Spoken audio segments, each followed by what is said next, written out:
This is fully wound. Okay. But this thing's not running. This is an original Nepalese Biragun. I think there are probably less than 25 around. Imagine stumbling upon a legendary Shelby Cobra race car, only to realize it's basically half a car. No wheels, no engine, no seats. Basically a very expensive paperweight. That's exactly what rolled, well, dragged into Pawn Stars. The seller swears it's a 1965 Shelby Cobra, and if it's real, we're talking 6 figures. But Rick, he's already skeptical, because half a car is still half a car. So this is the Shelby race car you called me about? Yep. Where's the rest of it? Yeah, I thought it was a whole car. No, it's a half a car. Coming to the pawn shop today to try and sell my authentic 1965 Shelby Cobra. The backstory is wild. The guy literally towed it from a storage facility where it was abandoned. Not only did nobody claim it, but he got paid to move it. That's like buying a winning lottery ticket and finding free pizza in the same pocket. If this Cobra is legit, this guy hit the jackpot without even buying a ticket. This was just sitting in a storage facility. Just sitting in a storage facility. And just someone left this. Exactly. Carroll Shelby is the king. Rick immediately reminds us, Carroll Shelby is the king of muscle cars. Restored Cobras can clear $100,000 easily. But here's the kicker. This one has no motor, no rear end, no wheels, not even a steering wheel. It's basically a really shiny shell. Yet, Rick knows even the body alone can be worth serious money if it's authentic. The muscle car. He invented it, then he perfected it. A fully restored 1965 Shelby Cobra can be worth well over $100,000. The seller insists it's real aluminum, not fiberglass like most replicas. That's promising, but Rick isn't buying the story yet. With over 100 replica companies out there, anyone could have built this. The tension here? If it's real, payday. If it's fake, it's scrap metal with a fancy name. Talk about gambling big. Search on it. The real Shelby Cobras have an aluminum body. This is aluminum. Most of the replicas are fiberglass. They do make replica aluminum ones. They do. The Cobra's fate hangs in the balance. Rick needs an expert to confirm whether this shell was born in Carroll Shelby's shop or in somebody's garage. If it's real, we're talking tens of thousands. If not, that seller basically hauled off scrap metal. The suspense is thicker than engine oil. I really don't know how to tell the difference. You have to understand there are over 100 companies that make replicas of the Shelby Cobra. The real Shelby Cobra? The climactic moment comes when the expert gives his verdict on the Cobra. Authentic Shelby aluminum body, real deal, and worth around $60,000. If restored. The seller beams, Rick smirks, and honestly, everyone watching feels the adrenaline spike. This isn't just a car, it's a payday on 4, well, currently 0 wheels. They're in Vegas. I'm the president and owner of Nevada Classics and Shelby Cars Northwest. So Rick, what are your concerns about this? Next up, a customer strolls in with what he thinks is one of the first clocks ever made. Spoiler alert, it's not. Rick takes one look and tells him it's actually a World War II era ship's chronometer, basically the GPS of its day. Imagine thinking you brought in ancient history, and Rick hits you with a 1940s reality check.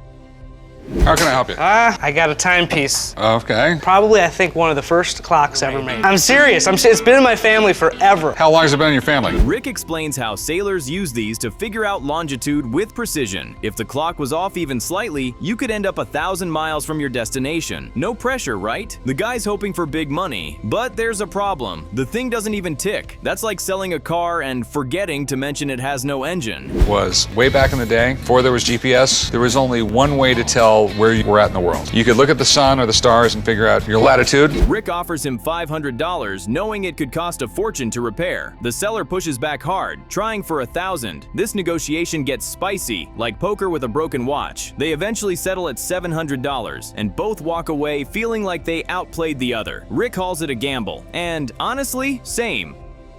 I'll offer you $500 for it as pig in a poke. Okay, I might make a home run off you if it costs me $50 to get it fixed because there's just something stupid. If it's something major, it's parts. Rick isn't quite done yet with the chronometer. He calls in Ferdinand, a clock expert, to assess the damage. This guy handles the delicate insides, like he's performing open heart surgery. He confirms it's a legit World War II ship's chronometer, but warns the repair could be pricey. Rick's face says it all. He might have just bought himself a very expensive paperweight. My name's Ferdinand, and I'm an expert in watches and clocks. Watches and clocks are unique because in a way they're functional pieces of art. Ooh, a little beauty. Yeah, chronometer. Ship's chronometers are unique. Then things take a prehistoric turn. A guy rolls in with a box of shark teeth. Not just any shark though, Megalodon teeth. That's right, the bust-sized monster from millions of years ago. One tooth is so massive it makes Jaws look like a goldfish. Rick is immediately hooked. Pun very much intended. I'm looking to pawn my collection of shark teeth. Collection of shark teeth, huh? Hey, Rick, you want to come up here? I think someone found your missing teeth.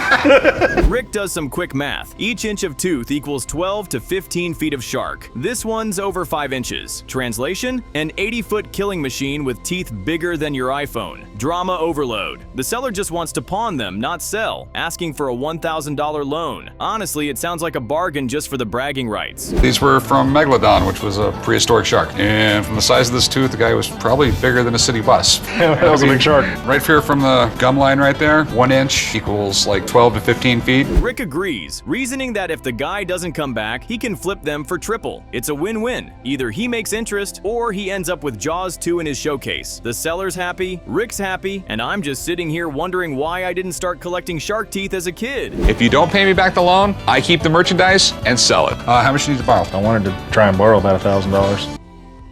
Imagine kicking off an episode with something straight out of a horror movie, a Victorian morning lithograph. A seller brings it in, hoping to unload it for $400. Rick explains that these were basically the creepy family portraits of the late 1800s, hung in homes to honor the dead. I mean, can you imagine walking into grandma's living room with one of these on the wall? That's nightmare fuel. I have brought you in a creepy but cool Victorian-era morning lithograph today. Interesting. Rick dives into the history, talking about how mourning became fashionable after Queen Victoria lost her husband. People stopped clocks, closed curtains, and hung stuff like this on the wall. It's fascinating, but the lithograph itself is torn and pretty rough. Rick delivers the bad news. Restoring it would cost more than it's worth. The seller's hopeful expression fades fast. Basically was in mourning like 40 years, and then basically mourning became cool. There was rules on how you were supposed to mourn back then. Okay.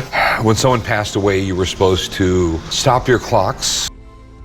The seller presses Rick for interest, but Rick shuts it down. No interest whatsoever. Ouch. The guy accepts defeat and walks out, planning to deal with his wife's disappointment instead. Honestly, this was doomed from the moment Rick spotted that tear. That's Heartbreak Pawn Shop style, folks. Death was way more common. How much are you looking to get out of it? $400. Okay. I mean, I've seen like the really much more ornate ones go for some good money. Then things get wild. A seller rolls in with what looks like a sci-fi prop, a Nepalese Biragun. Rick is floored, openly admitting he's speechless, which almost never happens. The seller explains it's ultra rare, with fewer than 25 known in existence, and he's asking $30,000. Rick's hands-on inspection has him geeking out, but he knows he needs an expert. Whoa, did you get this thing from Jules Verne? Pretty much.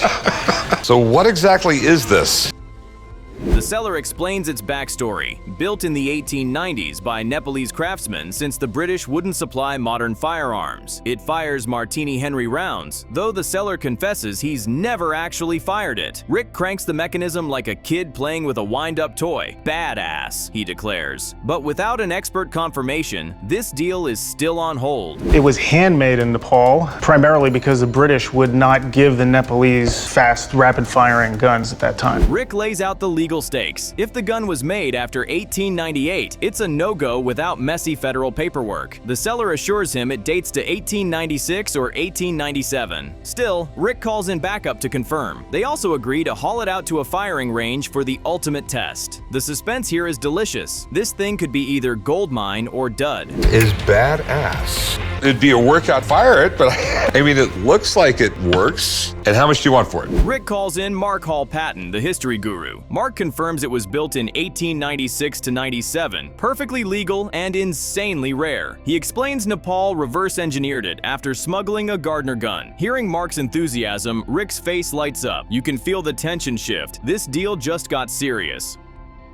Earlier, a guy brought in Biragun. It's literally one of the coolest guns I have ever seen. Really want to shoot and maybe even buy this gun. Mark emphasizes why it's not legally a machine gun. It only fires when cranked, not automatically. That's music to Rick's ears. He arranges the firing range test, with Mark tagging along. Rick's excitement is all over his face. This is no longer just a curiosity, it's a potential crown jewel for the shop. They were only made in 1896 and 1897. All right, sweet. Those are the only 2 years that they were produced, so they're completely legal to own. At the range, the Biragun is set up. Alex, Rick's firearms expert, arrives to evaluate. He explains its unique design, including a pan magazine that holds 120 massive rounds, weighing 40 pounds fully loaded. The engineering is wild. Rick volunteers volunteers to fire it, nerves and excitement battling it out on his face. Cue the suspense. A guy came in the shop and he's got an 1896 Biragun. Mark all patent, verified that it's old enough for me to buy, so we're out in the desert. Then, boom! The gun roars to life. Everyone cheers as it spits rounds downrange, functioning flawlessly. Rick is ecstatic, calling it one of the coolest guns he's ever handled. It's a mix of steampunk weirdness and deadly firepower, and Rick can't stop grinning. The seller beams too. It's vindication. Tremendously unique, and I have never seen one fire. Who's first? That's why I'm here. Okay, you're the guinea pig. Alex estimates its market value at around $27,500, a bit below the seller's $30,000 ask. Rick goes in low with $18,000, citing how rare and hard to sell it would be. The seller pushes for $26,000, but Rick counters firmly at $20,000. The tension is thick. You could cut it with a knife. What's it worth? Well, a few have been sold over the last couple of years. The market value for these is about $27,500. So what's your best price on this thing?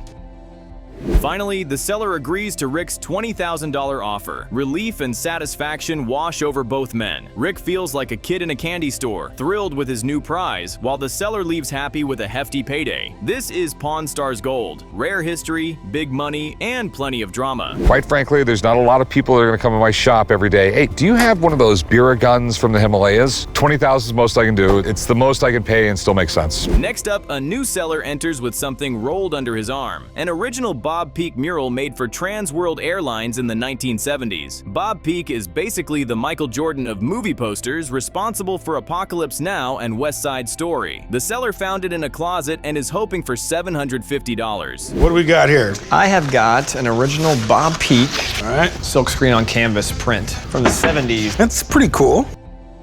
The seller even emails Peek's son, who confirms this is the Asia continent mural from a 4-piece series. Rick appreciates the research but wants an expert to weigh in. You can see the seller perk up. Validation might be on the horizon. For now, though, Rick shelves it until the specialist arrives. I think there's a lot of things you could do with that kind of money, and I think the safest thing to do would be to spend it. What you have here is pretty cool. Do you know anything else about it? So he did 4 of these, and I spoke. The Bob Peek mural finally gets its expert evaluation. The specialist reveals it's worth $2,500 to $5,000, way beyond the seller's initial $750 hope. Negotiations get heated, but they settle on $1,500, double the seller's dream price. He walks away ecstatic, ready to pay off debts, and Rick gets another solid win. Talk about ending with a twist. It's really interesting, but I'm not sure what it's worth. So I called up my buddy Gary, who knows way more about art than I do, to come down and check it out. This is it.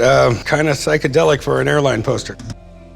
A seller hauls in 2 colossal military classroom training rifles, full cutaway replicas used to teach GIs field stripping. Rick can barely lift them without breaking the counter. They're exact replicas, just supersized, with the internals exposed. Can you believe this visual? These things look 50 pounds each and absolutely steal the room, and they were used by the military to train GI. Holy what in the world are those? These are military classroom training rifles. I checked them out. They're not loaded. You know, that gun really doesn't look small next to you.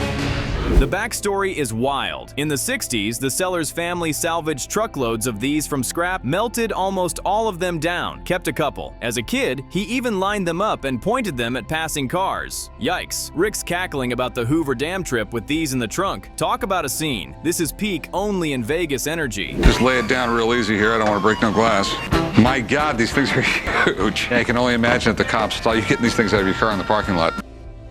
Numbers time. The seller floats $10,000 to $12,000 each. Rick's face says nope. He counters hard, calling them a nightmare to resell. Offers escalate to $2,500 for the pair, but the seller won't budge. You can cut this tension with a knife. In the end, Rick taps out. Too risky, too niche, too huge. No deal. Well, I was hoping you'd offer to buy them from me. Do you have any idea what you wanted for them? $10,000 to $12,000 each. I couldn't come near that. Well, what can you give me for them? Make me an offer. Switch gears. A 1965 Gilbert Erector Set walks in, and the old man lights up like it's Christmas 1965. Steel parts, wrenches, bolts, and that sweet original metal case. Pure nostalgia. Chumley admits he'd probably injure himself just opening the box. Accurate. This is the kind of toy you could build bridges with, and probably a lawsuit today. Hey guys. How you doing? Good, how are you? Pretty good. What do you got? I have a 1965 Gilbert Erector Set. What's an Erector Set? Well, an Erector Set was like the original. The seller wants $75. The old man fires back with with $50, citing thin margins and a likely $100 resale target. It's vintage charm versus cold, hard math. Watch the seller's face. He wants that extra 25 so bad. Seriously, look at that reaction. Kids used to use their imagination. Nowadays, toys are built, painted, and boxed, and they're a bunch of crap. Kids don't know how to play these days. Deal lands, $50 cash. The old man wins another small victory with maximum grumble and minimum movement. Sometimes simple is satisfying. Clean, quick, and straight to the register. Dollar bill. This has its original case. You know, not too many of them you see on the internet that has this metal box. I'm gonna sell it as a set with the case. Next, a seller unveils what he claims are Russian ICBM launch keys. Rick's chills are real. You feel the weight of history in the room. The seller explains the two-person key system, ports set farther than an arm's length, the whole mutually assured destruction vibe, drama overload. But Rick's skeptical. The keys look deceptively simple. But what is it a key to? What is it? It's a Russian ICBM launch key. Seriously? It is. What's an ICBM? It stands for Intercontinental.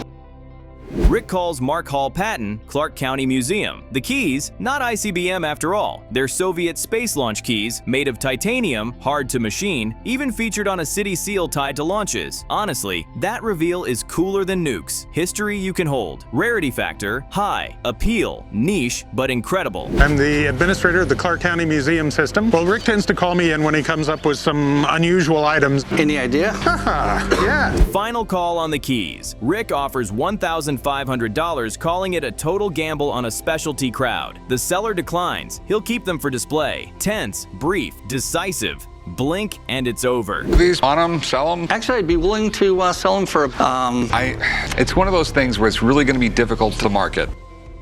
Imagine walking into a pawn shop and the first thing you see isn't a gold chain or a guitar, but an antique elevator model from the 1860s. Yeah, someone thought, who needs a Rolex when you can own the world's scariest ride simulator? Rick is instantly fascinated, while Corey jokes about signing up for elevator duty, because apparently that was once a profession. We got here an elevator model from the 1860s. All right. What do we got here? You need an elevator for your house? The seller wants $4,000 for this tiny death machine.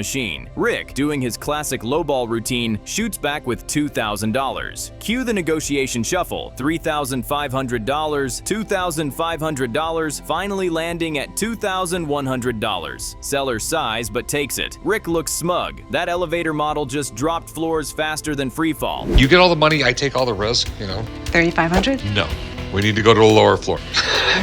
And then it gets spooky. A guy strolls in carrying what looks like a Halloween prop, but nope, it's a legit vampire defense kit. Crosses, silver bullets, pistols, the whole deal. Rick's creeped out, Corey's making Buffy jokes, and Chumley, he dubs himself Chum Helsing. Honestly, I'd trust garlic bread before I'd trust Chum with vampire protection.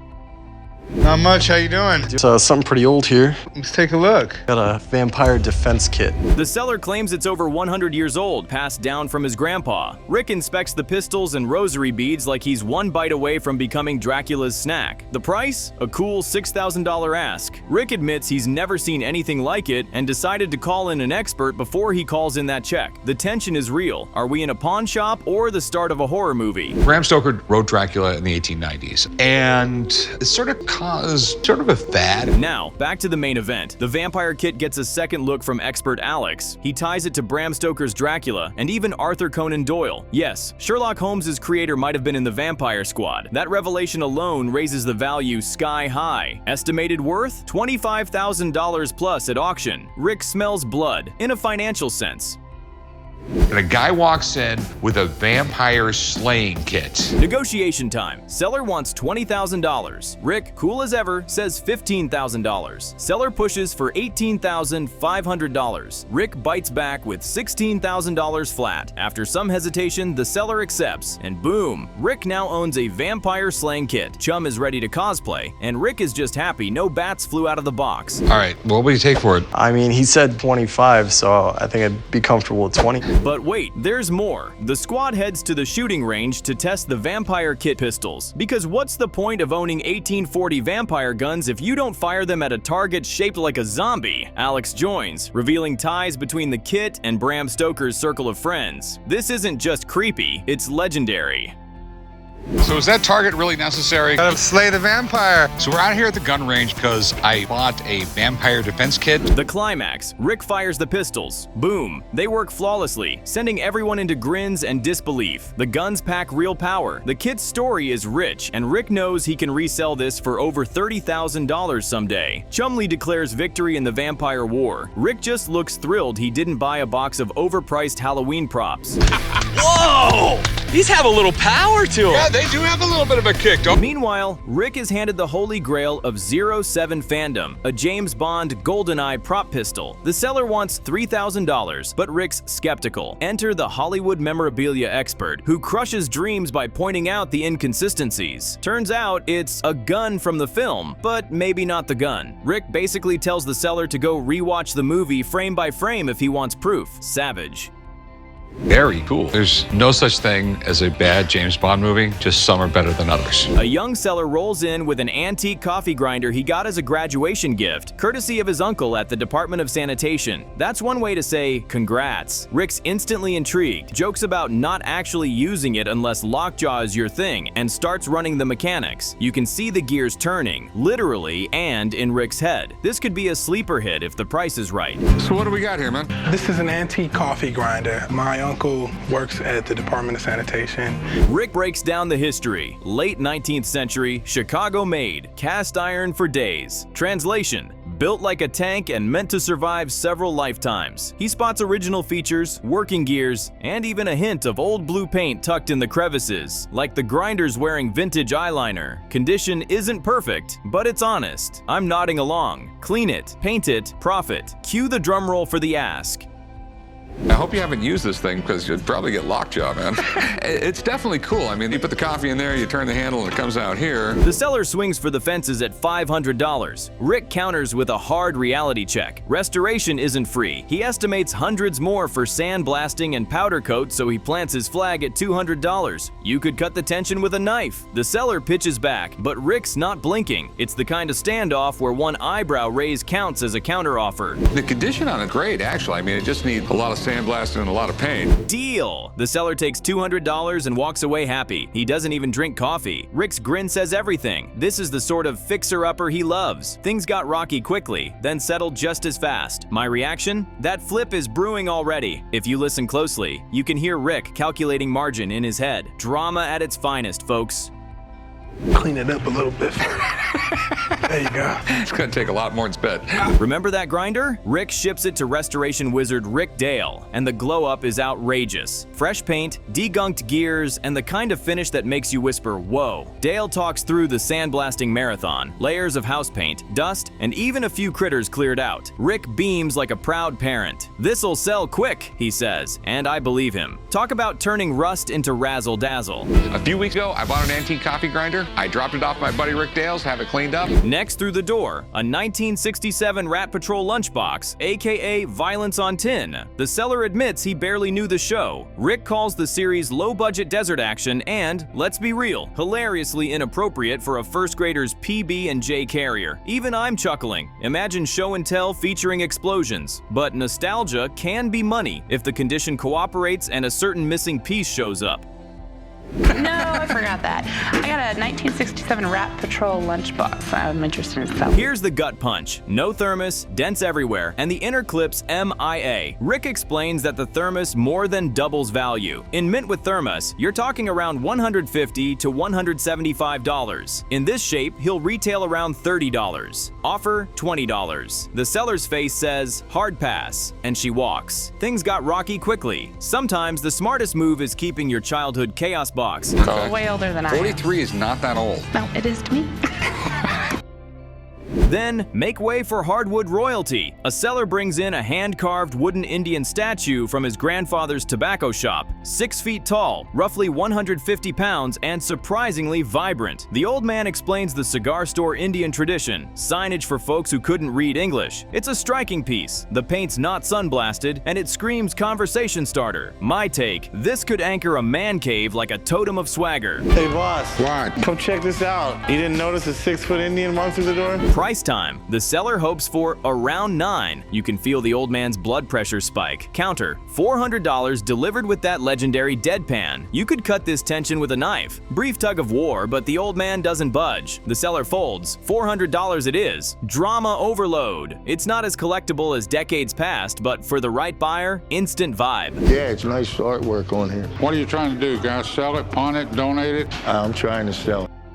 Meanwhile, Corey, Chum, and the old man are stuck hauling that giant wooden Indian into the shop's buy room. The law says items must sit for 30 days to ensure they aren't stolen. Watching Corey and Chum struggle like they're moving a car engine is comedy gold. The old man mocks them ruthlessly, saying they're panting like hogs in breeding season. Seriously, the insults are flying faster than the statue is moving. Here we go, yeah. I'm psyched. I knew it was going to be worth money, but I never had any idea it was going to be worth so much. Then comes the real potential jackpot. A seller walks in with 1930s home film footage of President Franklin D. Roosevelt. Rick's eyes widen at the possibility. This could be history in someone's hands. The seller explains he got it while working for an antique dealer, and sure enough, the film shows FDR in action. If this really is authentic and unique footage, it could be priceless. The shop is buzzing. 1930 film footage of President FDR. That's not stock, but personal. He was the president when you were born. Stone Cold.